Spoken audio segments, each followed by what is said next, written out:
자, 이제 문학 집중 특강 세 번째 강의로 들어가겠습니다. 역시 주요 현대시 100선 이어가고 있고요. 결국 우리가 시 수업은 차선의 최선이다 이런 생각이 들어요. 100편을 우선 집중적으로 설명해 드리고 그 이후가 되면 이제 응용해 보는 힘을 스스로 키워 나가는 것이죠. 그것이 결국 잠재적인 내공이 되겠습니다. 분명 시간에 대한 투자는 필요하고요. 그 절대 시간에 비례해서 주요 작품들을 정말 점처럼 확인하는 거죠. 뭐 하나하나 꼼꼼하게 막 시 하나 막 다 자세히 설명할 수는 없어도 이거 중요하다. 중요한 거 3개 있다. 5군데 정도는 중요하다. 제가 이렇게 좀 골라서 선택해 드릴 테니까 여러분들이 그 부분만큼은 확실히 알고 가시고요. 이 칠판에 있는 내용 정리와 그리고 주요 현대시 역시 전문들을 여러분이 함께 비교하시면 되겠습니다.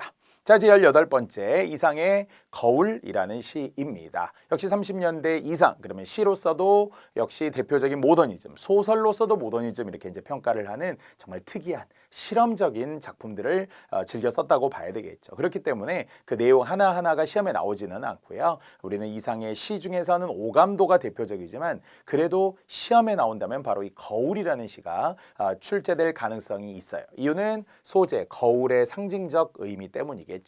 지금도 그렇듯 거울 그러면 이제 비추어 보이는데요. 흔히 비대칭이라는 표현을 쓰거든요. 오른쪽 손을 들면 거울 속에서는 왼쪽 손을 들잖아요. 나는 난데 나가 아닌 것 같은 바로 거울 속의 나. 이상이 특이하게도 항상 그 지식인으로서의 자아분열, 자의식에 대한 어떤 회복 이런 걸 많이 썼잖아요. 그래서 약간 정신분열적인 어찌 보면은 그런 30년대 일제강점기를 살아가는 어떤 지식인으로서 정말 무기력하고 또 어찌 보면은 나가 누군지도 어떤 정체성을 잃어버릴 수밖에 없는 시대였다라고 본다면 좀 이해가 되기도 하고요. 그래서 그런 상징적 의미로 봐주세요. 현대인의 자의식의 분열과 갈등이라고 했습니다.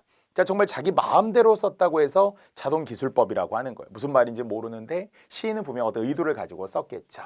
자의식의 세계를 표출했고, 자, 앞에서도 주요 시인 25명이 했던 것처럼 이상의 시는 항상 띄어쓰기를 무시하고 쓴 건데 이제 의도적인 효과를 노렸다는 거예요. 이런 지식인데 어떤 자아분열, 자의식의 분열을 드러내기도 하고 정말 실험적인 효과, 또 자신의 어떤 답답한 어떤 띄어쓰기를 무시했기 때문에 딱 붙여놓게 되면 좀 답답해 보이잖아요. 답답한 심리를 상징적으로 나타냈을 수도 있다라고 합니다. 독백제와 함께 기타 등등. 역시 시로서는 초현실주의 다다이즘, 소설로서는 역시 모더니즘 중에서도 의식의 흐름 기법을 썼다. 이렇게 이제 구별해서 말하기도 합니다.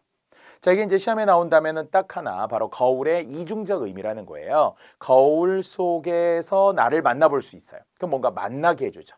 하지만 거울 속의 나는 실제 나와 다르죠. 악수를 모르는 왼손잡이라고 표현하면서 단절. 그렇기 때문에 역시 이 거울 또한 앞에서 우리가 설명했던 어떤 시와 흡사하네요. 어떻게 보면 나를 만나게 해주는데 또 진정한 나를 만날 수 없는 단절의 의미가 있다라는 점에서 바로 이런 이중적 의미를 앞에서 정지용의 유리창으로 설명한 바가 있었죠.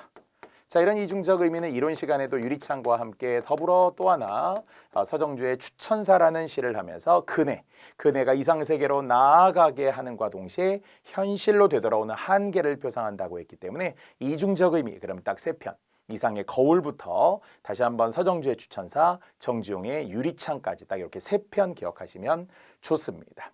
자, 그래서 어쨌든 거울 속에 나는 악수를 모르는 왼손잡이요 또 이렇게 했다가 하지만 그렇지만 또 거울이 아니었다면 어찌 거울 속에 나를 만나보기라도 했겠소 이래서 또 만나게 해주는 그런 만남과 단절의 이중적 의미라고 했습니다. 참 요런 정도 하나 기억해 주시고요. 뭐 어떤 세부적인 상징적 의미까지는 지금 알 필요가 없습니다.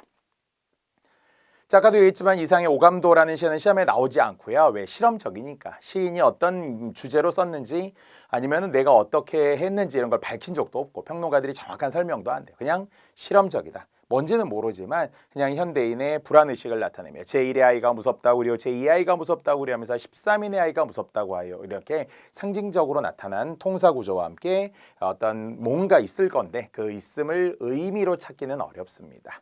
자, 그래서 그냥 가볍게 제목만 오감도라는 시가 있었다 이렇게 아시고요. 자, 이제 20번째 김상용의 남으로 창을 내게 했어. 이론적으로도 많이 했었어요. 남쪽으로, 흔히 우리가 남향이라고 하듯이 창문을 만들겠다. 우리가 따뜻한 남쪽, 정말 뭐 시골도 아니면은 뭔가 누군가의 고향도 따뜻한 남쪽 나라, 이런 표현들을 많이 쓰는데요. 그래서 내가 도시를 떠나 시골에서 또는 전원에서 소박한 즐거움을 어떤 찾고 즐기겠다, 이렇게 했던 게 평화로운 전원에서 이상적 삶을 통해 달관된 경지를 어떤 추구한다라고 하는, 저는 3대 달관이라고 이론 시간에 설명했으며, 왜 사냐건 웃지요. 바로 그 웃음의 의미를, 달관의 웃음, 만족의 웃음, 편안한 웃음, 행복한 웃음. 그래서 바로 뒤에 문제 의도로는 미의식 중에서도 만족하는 거, 현재에 만족하는 거, 이런 걸 우아미라고 역시 했었습니다.